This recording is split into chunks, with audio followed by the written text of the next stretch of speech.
Dear Tita L, good evening po sa inyo at sa lahat ng mga nakikinig sa programang Shoutout. Ako po si Trina from Pangasinan, 24 years old.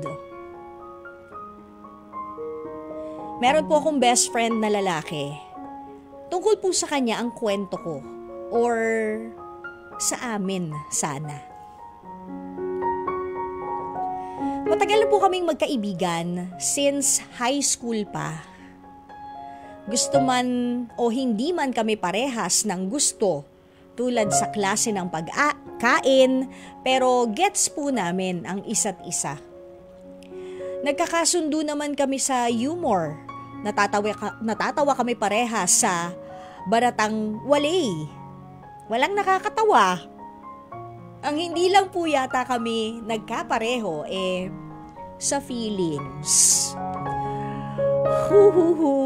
So sad, Tita L. Una kong na-feel sa sarili ko na gusto ko na pala siya dati pa. Hindi ko lang po ma-express or baka ito lang talaga ang feeling na may best friend kang lalaki. Hindi ko po maipaliwanag pero palagi ko po kasi siyang namimiss eh.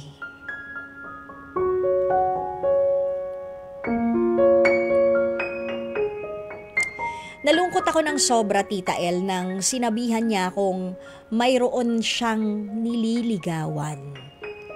Siyempre, bilang best friend, ako ang una niyang sinabihan. Pagkatapos kong masagot ang tawag niya at mapakinggan ang kanyang kwentong masaya, nabalot ng kalungkutan ang aking paligid.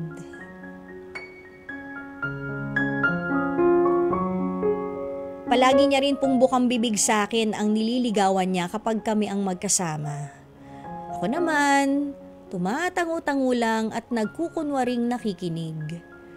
Kaso habang tumatagal, nagiging seryoso na po ang nararamdaman ko sa kanya. Nasasaktan po ako kapag yung girl na naman ang ikinikwento niya. Gusto ko po sana siyang pigilan, Tita L. Gusto kong sabihin, itigil na niya yung panunuyo kay girl.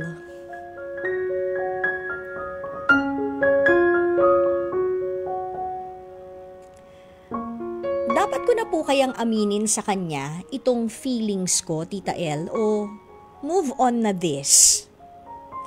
Yun lang po. Maraming salamat at naghihintay ng kasagutan, Trina ng Pangasinan. Well, Trina, dahil parang parang ikaw yung third wheel na hindi alam nung best friend mo. Tinatanong mo, based on your love note, kung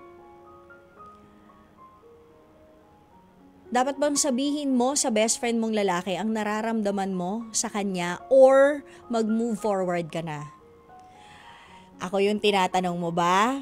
Ako ba talaga, Trina? Kasi ang isasagot ko sa'yo is option number 2. Mag-move forward ka na, girl. Alam mo kung bakit? Kasi kung siya ay noon pa man may gusto sa'yo, hindi na siya maghahanap ng iba. Liligawan ka na niya noon pa. Pero siguro dahil you grew up together, hanggang pagkakaibigan lang talaga at best friend yung tingin niya sa'yo.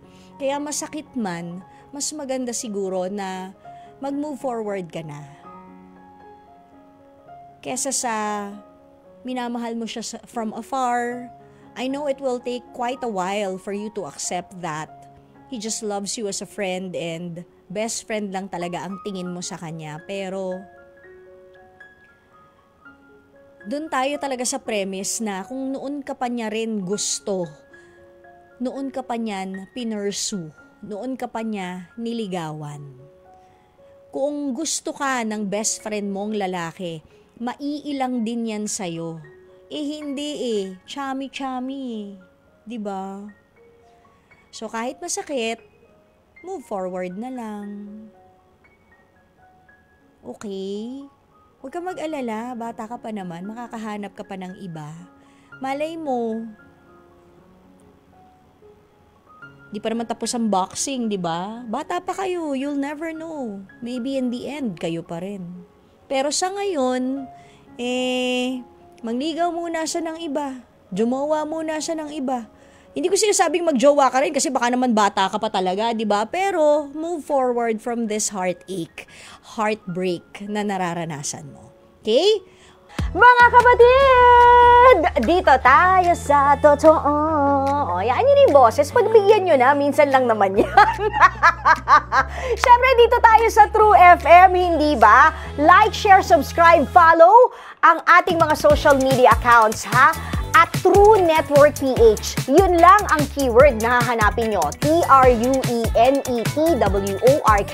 PH. O, like, share, follow, subscribe para bongga talagang level sa atin. Sa FB, sa IG, sa X na dating Twitter, sa YouTube and TikTok, pati na rin sa mga podcast.